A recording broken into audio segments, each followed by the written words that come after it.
Thank you so much. It is, I love Toronto. I love being back here. Have all my cast and crew, so I want to introduce them very quickly. First of all, the producers of the film, without whom I couldn't have made this. They're just phenomenal. Sid Roy Kapoor, Ronnie Screwvala. Co-producer, Killian Kerwin. Our editor, Manas Mittal.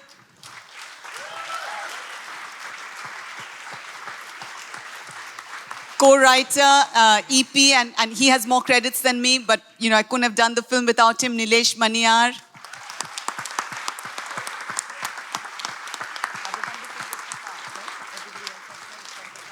And our incredible, incredible actors who have really totally embodied this film and made it what it is. Rohit Suresh Saraf as Ishan Chaudhary.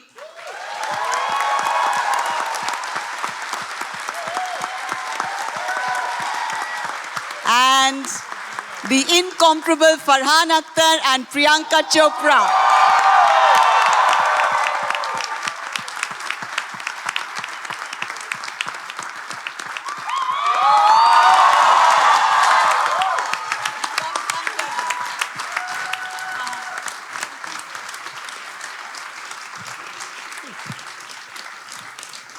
Congratulations to all of you on a remarkable film, a very moving film.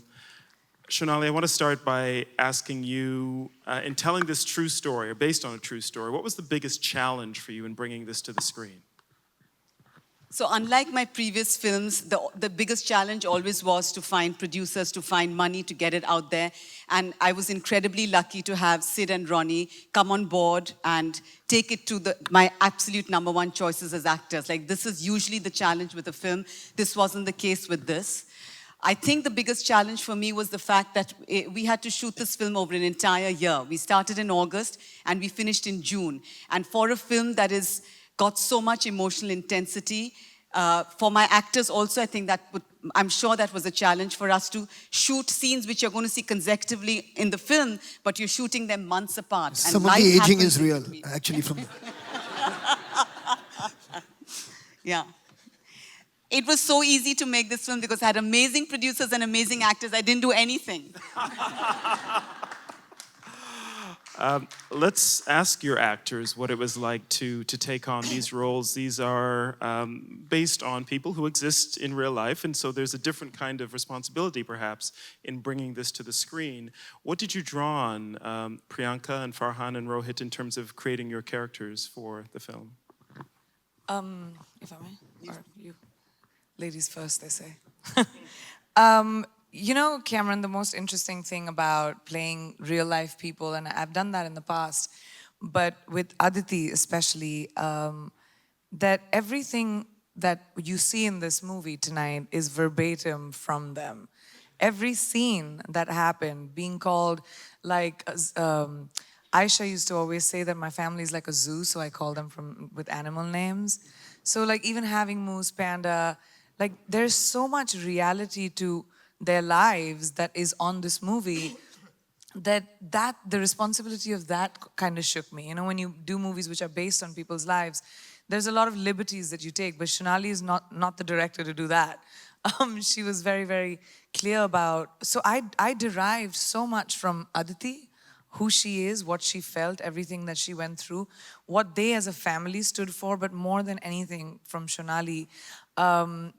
Shonali's loss of a child, I'm not a mother, but understanding what it took to lose a child, which is such an unnatural thing to happen in the circle of life.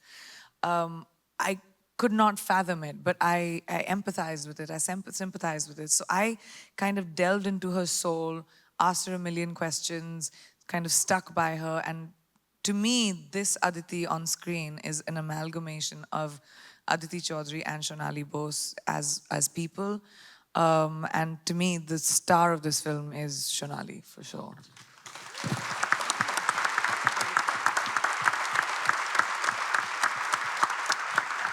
Well, I definitely couldn't agree more that really the film belongs to and stars Shonali Bose. But in terms of playing the character, I think the most crucial thing as an actor in this was to be as honest as actors as you can possibly be, because it's not something that you are creating. You're really a conduit for somebody else's story, for somebody else's life. We've met, we met Niren, we met Aditi. I've seen a lot of footage that they had shot of behind the scenes of them as a family interacting with Aisha. And of course, there's no such thing as a false note when you're just living life, because that's who you are. But when you're portraying those people, you want the audience, that's you, when you are watching the film, to feel the same way that I felt when I was watching that behind the scenes footage. So to somehow retain that honesty was very, very crucial, and that was the big challenge in doing this film.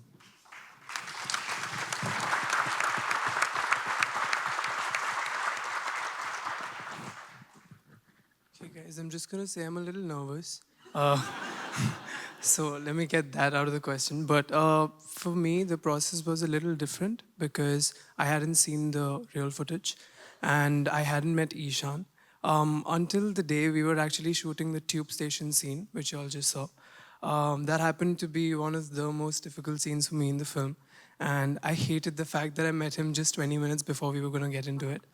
I honestly did not stress about, I mean, of course, I wanted to portray it in the correct way, but at the same time, I did not stress about it because for me, the film has been, it's been a very personal journey. It's been very close to my heart from the moment I read the script because it, oh my fucking God, I'm shitting bricks.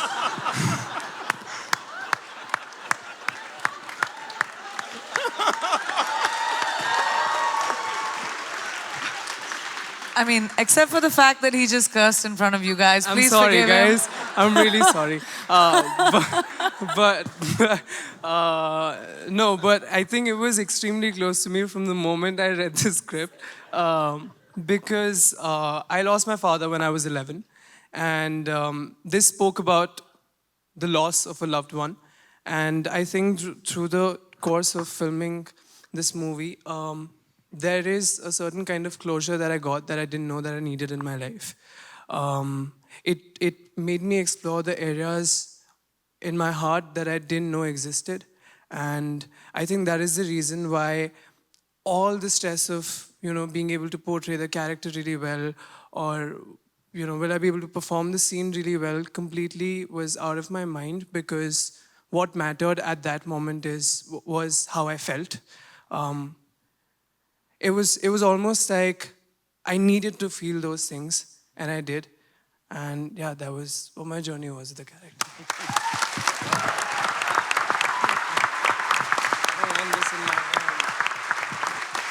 Thank you, Rohit. You did it. You did it. I'd also like to just say that he's grounded for swearing in public. That was one of the sweetest things I've ever seen. I love you, Rohit. It's so sweet. You can sit down if you like. Yeah, you guys. I know we're all excited, but you can Thank you, sit though. down. It was so moving to have a standing ovation here. Thank you so much. Thank you. And we will take some of your questions, but I want to ask one more thing before we go to the audience, which is, this is a film that's very entertaining, it's very moving, it takes you through the full gamut of emotions, but there's also a message at the core as well. And I want to ask you what you want audiences to take away from the experience of watching this movie.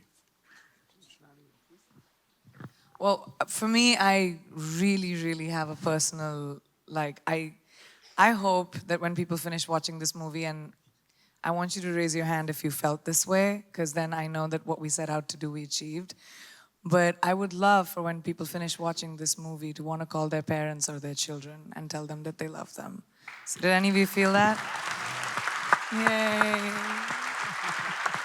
That makes me really happy.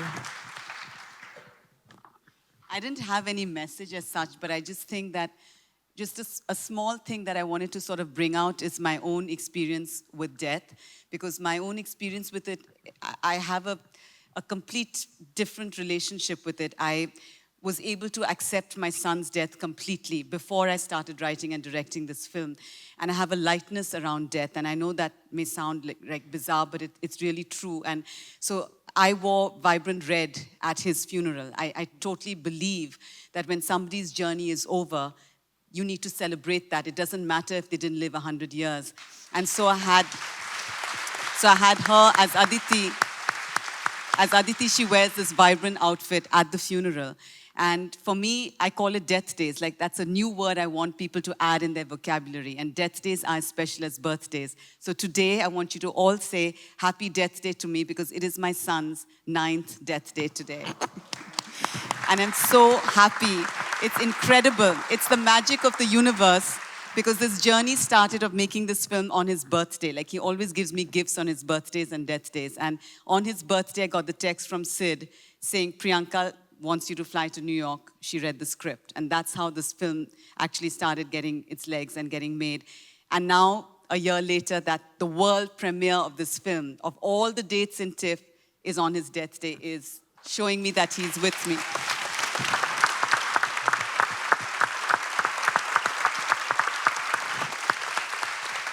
Okay, we have some time for your questions as well. Can we just raise the lights a little bit? And as I always do, I ask you to bring your very best questions.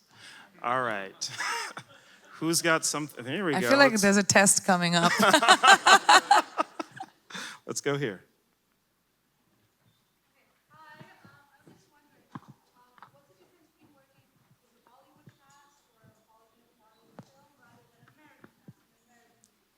The question is, what's the difference between working with a Bollywood film and cast versus an American? I don't know if this will make sense to a lot of people, but to me, the entertainment, movies, cinema, or the art of entertainment is the same all over the world. It's just the language that changes. So what you see us doing here, I might be speaking in Hindi, but I still have the same cameras, grip departments, lighting, crew, hair, makeup, trailers, producers. The same things that happen in America would happen in India as well, wherever we shoot. So the art of the language of cinema is the same. But working in Bollywood, the one thing that is different from Hollywood, which took me a really long time to adjust, was that everyone's like always on time here. I suffer from this thing called IST, which is Indian Standard Time. It's just 15 minutes. She was late. We were always on time, okay? She was coming from Hollywood. How many times, Farhan, we had to wait for her? Because I'm a Desi Madam girl. from Hollywood, we were on time. Because I'm Indian at heart. I'm Indian at heart in Hollywood. Indian. So that was really hard for me.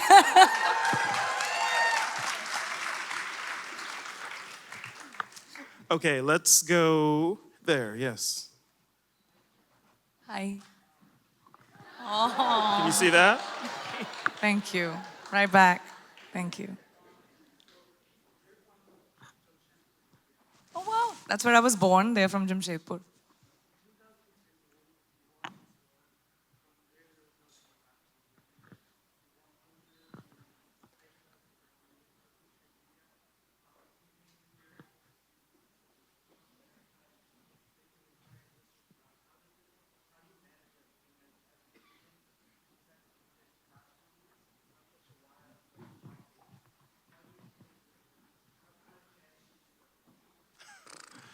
Did you hear that? I think I did hear that. She's a A superwoman. lot of praise and mention of the many awards you've won, and then how do you manage to do everything? It requires a lot of cross-continental flights, a lot of being able to beat jet lag. But I think where it comes from, first of all, you're so kind. Thank you so much for showing so much kindness to me. You don't understand how much that means to me. You know, when you come to places where you don't know too much and you don't know too many people, when I came to America and started working here initially, it was just really the love of my fans and the support of my fans that got me through it, because it was really scary when you start new all over again. But what really, I think, helps in being able to achieve whatever you might want to achieve is it's upside down.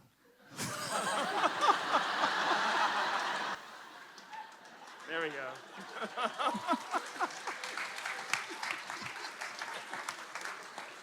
I don't even know if I should finish that question, but it's really like what you want to achieve. There's no free lunch in the world. If you want something, you have to work to get it. Otherwise, you're not going to get it. So If I don't sleep, I don't sleep, but I'm here doing whatever I need to do.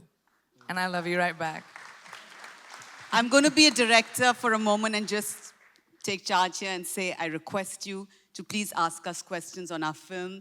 It's been a year making this film. I know you're all big fans of Priyanka and Farhan. I want all questions to be on my movie. This is the big movie night, okay? Okay. Tell us what you really think. Okay, so Who did I say the true star of this movie was? All right, who's got a question about the movie? Let's go right here.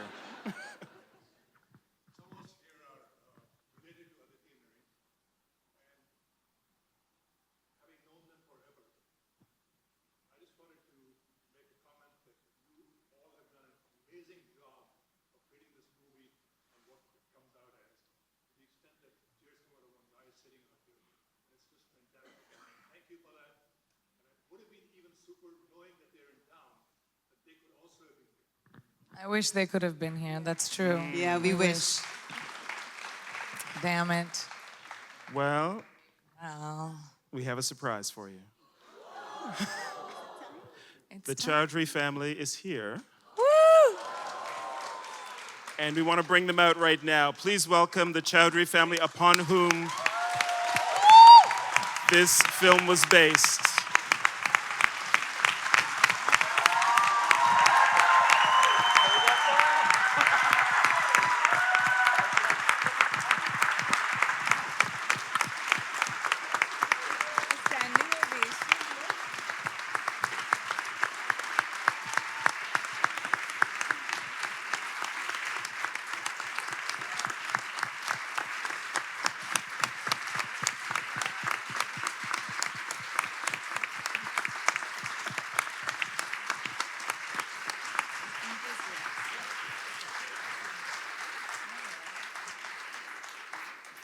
Thank you so much.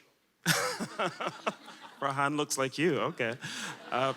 Thank you so much for lending your story to this film, allowing it to be told and to reach audiences around the world. What was it like for you to watch the film, and what did you think of it? I'm curious to see your life up there on screen. Well, I have to say, this is the best movie I have seen in my life.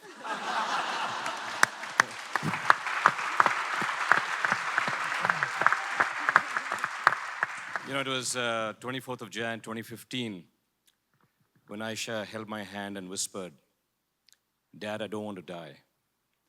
And I feel so grateful that she's come back to life tonight in Toronto.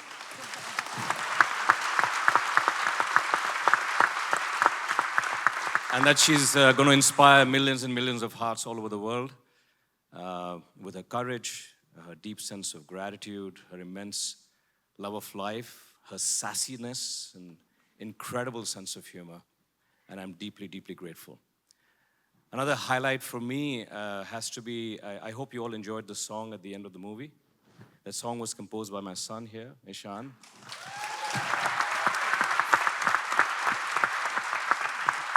Super proud of that, and then sung by Emmy, his fiancée.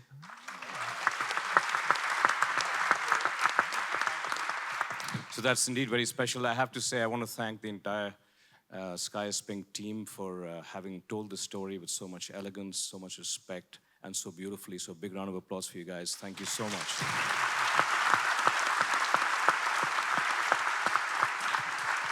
I want to thank Sid. Where are you, Sid? Sid, for your just your compassion and for believing in the story. I have to thank this man here, Farhan, who I've admired for so many years, and it's so incredible that he gets to He play started me. shrieking. When I told him that Farhan is going to play you, he just went ballistic. Yeah. I mean, this man is just an absolute rock star, literally and otherwise. I think, I told him, I think this performance is the best that I have ever seen him give. Don't you agree?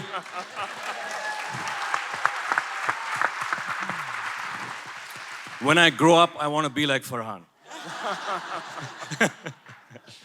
And Priyanka, what can I say? I think Priyanka, her ability to emote is at a level that I have not seen. She doesn't have to speak to let you know how she feels, which is so incredible. So thank you, Priyanka, for doing such an amazing job. Thank you so much. Rohit for playing my son incredibly well, and Zaira, who's not here, for playing Aisha that nobody else could have. So, love you all. And I think Nilesh for your honesty, and then finally Shonali. Shonali and we are united through the common loss of our children. And I think there's nobody else in this world who could have told the story with so much empathy, love, and heart the way that Shonali did. And I think this story of embracing death as you celebrate life is truly the most unique aspect of this film. So thank you, Shonali.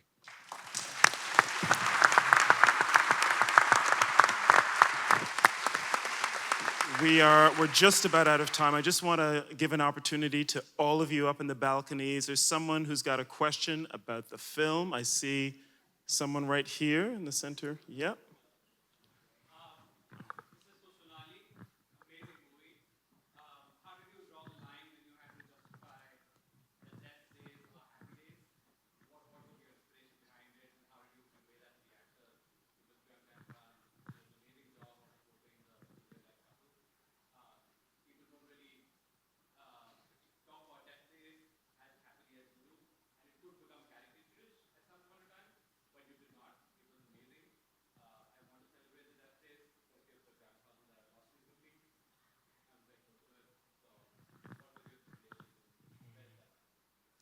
Question is about celebrating death days, and how did you go about coming to that point where you could celebrate it in person and in the film? So in 2010, when my son Ishan died, and I was devastated, I was a wreck. But on the day of his funeral, I was looking at his photograph, beautiful smiling picture, and I felt his voice. I didn't hear it like that, but I felt his voice say to me, "Mama, I didn't need to be on earth anymore." And that sentence made me completely accept and embrace his death. I understood from that it doesn't matter how long your life is. You don't measure life by the number of years. You measure life by what you did with that life and how you gobbled it up. And I felt Ishan and Aisha, they were evolved souls and they gobbled up life. And so they didn't need to be on earth anymore. And I think we're socially conditioned to just feel sad if somebody dies young. Like you're just... And we all are born and we all are going to die, but we just have this absolute terror of death. And when I experienced that voice telling me that, I lost that terror of death. And after that, I actively actually did this work, which is very, very important because it's not enough to just feel a spiritual presence. I call it grief work because I hadn't done it when my mother died and I was 21 when she died. And I dealt with that in Ammu and Margarita with a straw. And I couldn't deal with her death. I was like, oh my God, I can't go through the next 25 years being wrecked like this and feeling like this hole in my heart. And so I said, I have to do the opposite of that. So I resisted her death. And so in this case, I said, what is the opposite? And so I took that pain and I sat with it and I fiercely held it in my hands every day for a few hours. And whatever it was, like sometimes you just melt in tears and be a wreck. Sometimes you feel angry. And I worked through it. I did that work and I call it grief work. And if you embrace pain, actually, you transcend it. And that's what happened to me. At the end of the year, I transcended that pain. And that made me feel really light and easy about death, like from ever since after that. And it's been 9 years now. And this is a profound, beautiful lesson that my son taught me. Like I felt that in my life, like my mother died when I was young, and then 25 years later, my son died to teach me this, like the two of them, this happened to me to teach me this, like my journey on earth is to be able to understand this profound truth about life and death. So I don't feel sorry for myself. I don't feel like, oh my God, I lost my mother when I was young, I lost my young child. I feel I am so lucky. I have so much gratitude that these souls picked me as their daughter and as their mother to be able to experience and understand this. And so that is how death days have become happy for me and are the same as birthdays. Wonderful. Thank you so much. We're out of time for this, unfortunately, so I'll just ask you to please join me in thanking the remarkable team from The Sky is Pink. Director Shonali Bose, the stars Priyanka Chopra Jonas and Farhan Akhtar, Rohit Saraf, and the entire team from The Sky is Pink. Thank you for coming tonight.